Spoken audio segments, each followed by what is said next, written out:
Électrique, magique. Sébastien Ogier toujours devant le champion du monde, 8 fois titré, 8 fois vainqueur à Monte-Carlo. Bonsoir à tous. Vanessa Dessy, bonsoir à vous. Bonsoir. Et notre consultant Franck Philippe, champion 98. Bonsoir à tous. On se régale, c'est tout sec ce Monte-Carlo et Ogier est bien devant, c'est presque logique.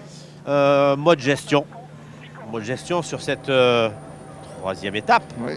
On voit que dans la dernière de nuit, il en perd quand même 10. Sur Rovanperä. Mais il lui reste encore 16 devant pour les 4 dernières demain matin.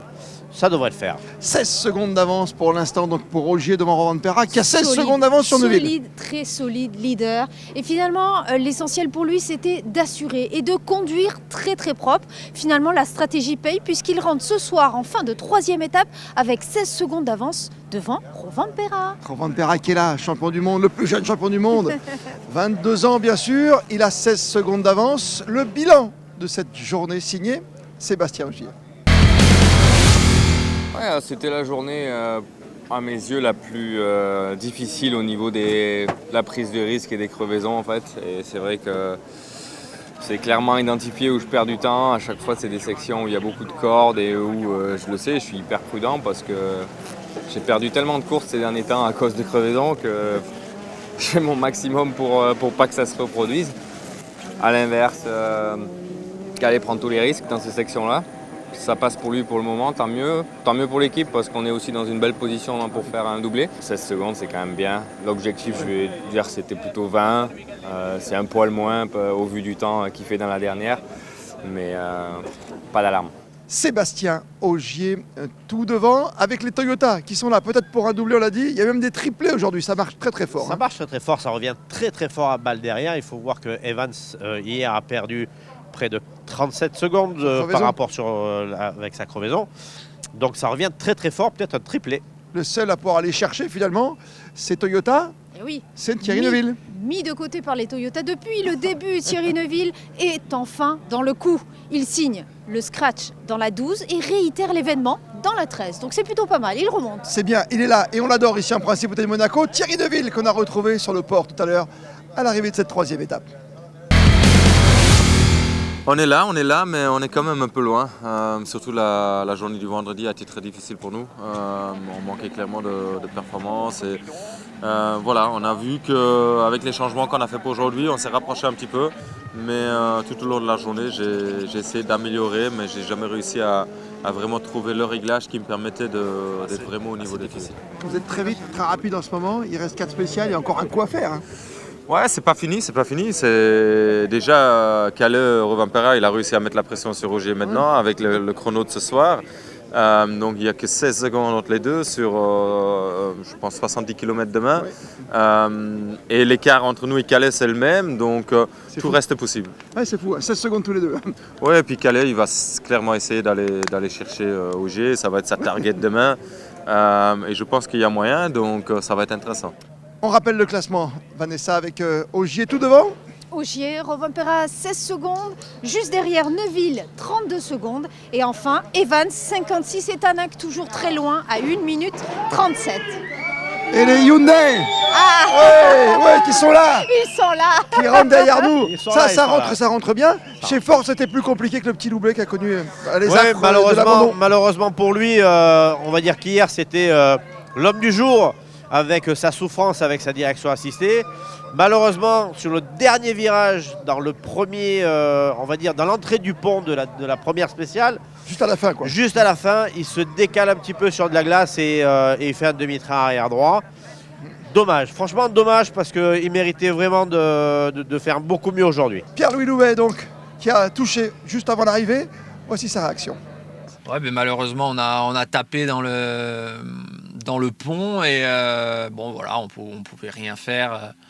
Ça a un petit peu gelé et avec la levée du soleil, on ne s'y attendait pas et malheureusement, voilà, pas le résultat escompté, mais malheureusement, c'est comme ça.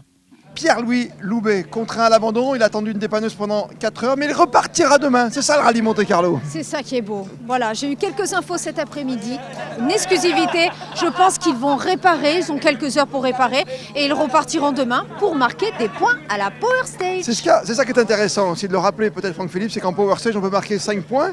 Donc ça vaut le coup de tenter quelque chose. Ça vaut le coup de tenter. Et puis franchement, par rapport à l'effort surhumain qu'il a fait hier, ça serait le top qui marque un point. Quand Belle même. récompense. Ouais, belle récompense. 3 grosses écuries de pointe, on le rappelle, Toyota, Ford pour le petit Louet, et puis derrière nous, vous l'avez vu et entendu sur Monaco Info, l'équipe Hyundai, et puis il y a les amateurs qu'on adore, notamment nos monégasques. Et Frédéric Elion est allé se promener juste à côté des grands bâtiments, dans les tentes des amateurs.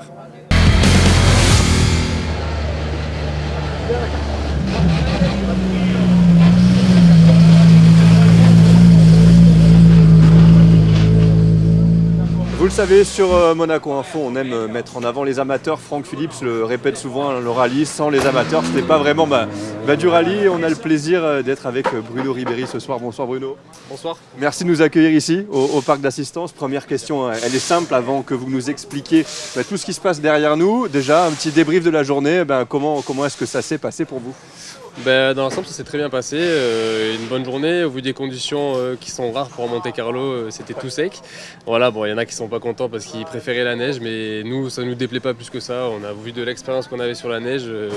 On va pas dire qu'on est content que ce soit tout sec, mais voilà, ça nous dérange pas. Et non, c'était une très bonne journée. On a roulé sans prendre trop de risques quand c'était pas trop piégeux. Et voilà, on a assuré dans les endroits plus piégeux pour être là ce soir. Chaque journée sont très longues et l'objectif, c'est quand même d'être à l'arrivée. On le sait, voilà, les pros ont une armée de mécanos une fois qu'ils rentrent à l'assistance. Pour les amateurs, c'est un petit peu différent.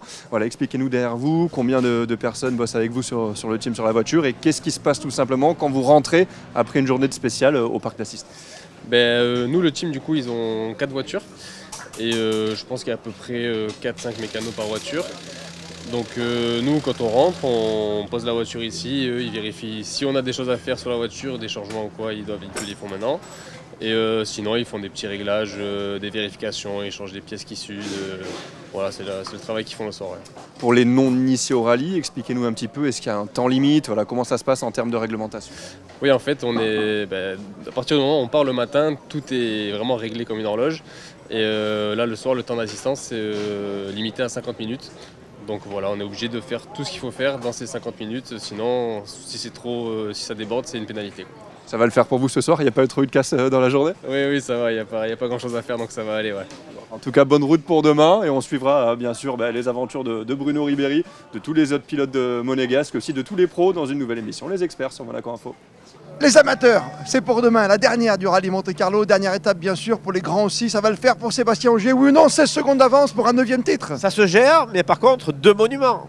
2 monuments demain. 2 monuments du Monte-Carlo. Il y a du Turini dans quelque part. Vanessa Dessy. Et oui, on reste dans les Alpes-Maritimes avec Lucerem Lantos, qui est le col de Turini. Finalement, une répétition de jeudi à répéter 2 fois, évidemment, comme d'habitude. Et la dernière, sans assistance. Ça, c'est important de le dire Sans aussi. assistance. Et la dernière, la Power Stage pour marquer des points bonus. Ça, c'est intéressant, ce sera passionnant. Résumé demain, après la remise des prix sur la place du casino pour les experts. Merci Franck Phillips. Merci Christophe. Merci Vanessa. Vanessa Dessy. Merci à vous. Merci au public et aux supporters ici. Merci.